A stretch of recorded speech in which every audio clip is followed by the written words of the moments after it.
আসসালামু আলাইকুম। মামুনি kitchen and গোলাপ থেকে সবাইকে স্বাগত। আজ আমি তৈরি করব কলার চিপস। প্রথমে একটি বাটিতে কুসুম গরম পানি, একটু লবণ ও 1 চিমটি হলুদ মিশিয়ে নেব। এখানে আমি সাগর কলা নিয়েছি। তোমরা চাইলে কাঁচা কলা দিয়েও বানাতে পারো, কিন্তু সাগর কলা দিয়ে বানালে ফ্লেভারটা খুব ভালো আসে। এবারে কলাগুলো ঠিক এভাবে দুই সাইড কেটে মাছ থেকে একটু ছুরি দিয়ে চিড়ে নেব। একটু সাবধানে চিড়ে নিতে হবে যাতে কলার ভিতর অবধি কেটে না যায়। তারপরে ঠিক এভাবে খোসাটা ছাড়িয়ে নেব। এভাবে একে একে সব কলার খোসাগুলো ছাড়িয়ে নেব।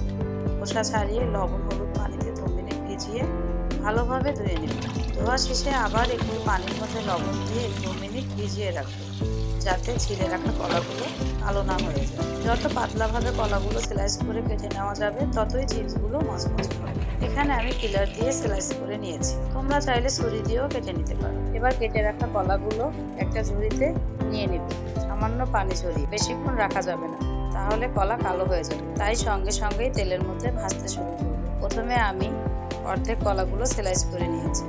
এবার চুলায় একটি কড়াই বসিয়ে তেলটা হালকা গরম হয়ে আসলে দিয়ে দেব কেটে রাখা কলাগুলো। এখানে কিন্তু অবশ্যই মিডিয়াম আঁচে ভাজতে হবে, হাই হিটে ভাজা যাবে না। ভাজলে কলাগুলো তাড়াতাড়ি পুড়ে যাবে, খেতে তেতো লাগবে। একটু ধৈর্য ধরে কেটে রাখা কলাগুলো উল্টে পাল্টে ভেজে নিব। কলার স্লাইসগুলো ভাজার সময় একটা একটার সঙ্গে লেগে গেলে ঘাবড়ে যাওয়ার কিচ্ছু নেই। আস্তে আস্তে একটি চামচ দ্বারা এগুলো ছাড়িয়ে দেব। কলার স্লাইসগুলো হালকা বাদামি রঙে হয়ে আসলে তুলে নেব। এভাবে একে একে সব কলার স্লাইসগুলো ভেজে নেব।